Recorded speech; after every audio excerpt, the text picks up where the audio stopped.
Picked this up about a week ago. It's a 1991 Buick LeSabre.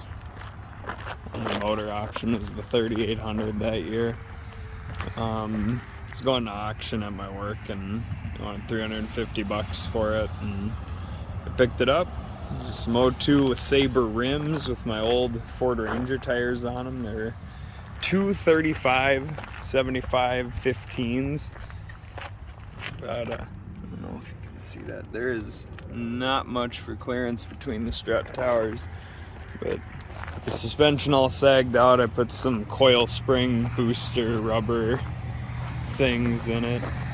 This is kind of a response to Lionel's office's world's worst 1990 Buick LeSabre. It is a 91, but I've been enjoying driving it. It's a pretty good rig. Putting window motors in it right now. Got the regulators taken out of it. Doors are half pulled apart. Got a stereo out of the garage. That was free. Some floor mats from my work that say limited, which is conveniently the trim level. I suppose there's no label there anymore. We rattle canned it blue for $90. Took about 2.5 hours. Got some speakers out of my garage and I just wired them into where the boxes were in the back. I need a wood panel, something there to kind of make the sound go the right direction, but so I'd fix the trunk latch. The maniac who owned this towed his Bayliner with it. I couldn't believe it. I don't know if it was a 17 foot, but it's an impressive rig for $560, all said and done, horns included. I'm pretty happy.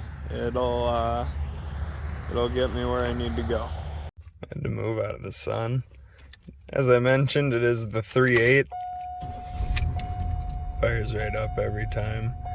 The speedometer was giving me a fit when I got it, but claims it's only got 123 on it, which is probably more like 1,200,000 and whatever. But yeah, I like it.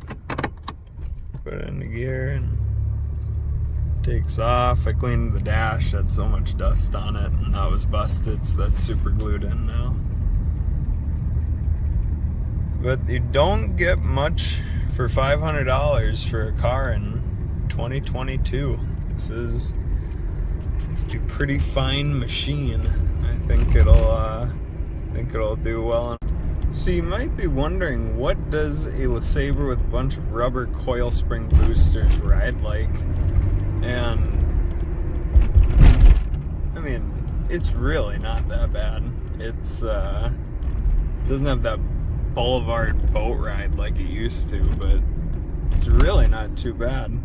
Rubbing with this size of tire, take this entrance pretty quick, doesn't have any issue. I've trimmed the inner fender liners a little bit, and I'm gonna get some big ass mud flaps for it, but it really isn't bad unless you go full, and I mean full lock. It starts to rub a little bit, but I'll see if I can solve that with a 1-inch spacer, but might make it worse. That kind of hit or miss, so I'm pretty happy with it. It's a nice little rig.